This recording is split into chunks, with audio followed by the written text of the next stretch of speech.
Diriger un hôpital en Belgique aujourd'hui, eh bien, c'est devenu un métier à très, très haut risque. On va décortiquer ensemble pourquoi et surtout comment les responsables tentent de naviguer dans ce nouvel environnement juridique qui est, on va le voir, particulièrement complexe.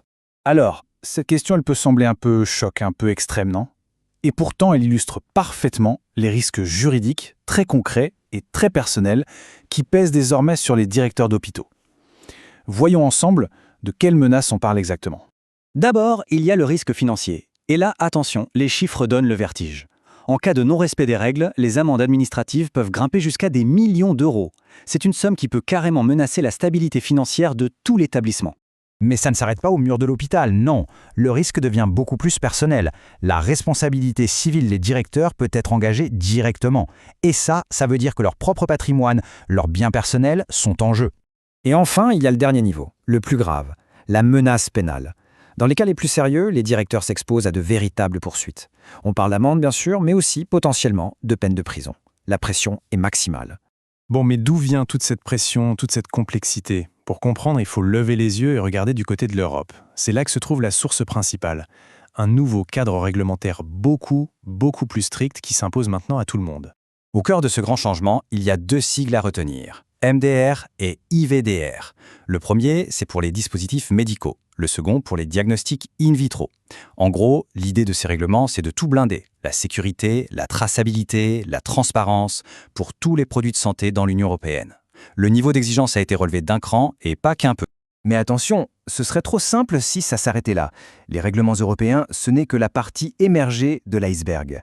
En Belgique, les hôpitaux doivent en fait jongler avec toute une superposition de lois, qui viennent de l'Europe, du niveau national et même des régions. Et voilà comment ça se présente. C'est ce qu'on appelle la hiérarchie des normes, et c'est vraiment la clé pour comprendre le casse-tête. Au sommet, l'Europe fixe le cadre pour tout le monde. En dessous, la loi belge adapte ses règles au pays. Et pour finir, les décrets des régions et des communautés ajoutent encore une couche. Le résultat, c'est un véritable millefeuille d'obligations. Bon, d'accord, il y a une montagne de règles. Mais concrètement, au quotidien, ça veut dire quoi pour un hôpital?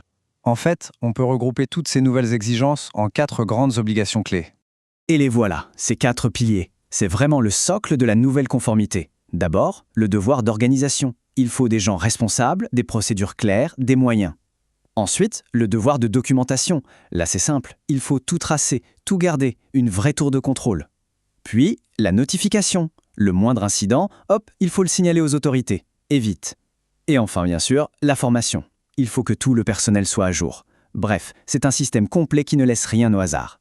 Alors face à ce qui ressemble à un véritable champ de mine réglementaire, comment s'en sortir? La clé, la seule réponse possible, c'est de mettre en place ce qu'on appelle une bonne gouvernance. Voyons un peu ce que ça implique. La bonne gouvernance, ce n'est pas quelque chose qu'on met en place une fois pour toutes. Non, c'est un processus continu, un cycle sans fin. Ça veut dire qu'il faut surveiller les lois en permanence, faire des audits réguliers pour trouver ses propres faiblesses, mettre en place des plans pour les corriger et surtout, absolument tout documenter pour pouvoir prouver qu'on a bien fait son travail. Mais avec toutes ces histoires de lois, de risques, de paperasse, on pourrait presque oublier l'essentiel. Parce que toutes ces règles, au fond, elles ne sont pas là juste pour éviter des amendes. Elles touchent au cœur même de la mission d'un hôpital. Et cette phrase, elle résume tout parfaitement. On ne parle pas juste de cocher des cases pour être en règle. L'objectif ultime de tout ce système, la vraie raison d'être de toutes ces contraintes, c'est de garantir la meilleure qualité et la plus grande sécurité des soins pour chaque personne qui passe la porte de l'hôpital. Et tout ça nous amène à une question de fond, une question essentielle pour l'avenir de notre système de santé. Comment trouver le juste équilibre? Comment s'assurer que cette quête de sécurité, qui est absolument nécessaire, ne vienne pas étouffer l'innovation médicale, qui est, elle, tout aussi vitale?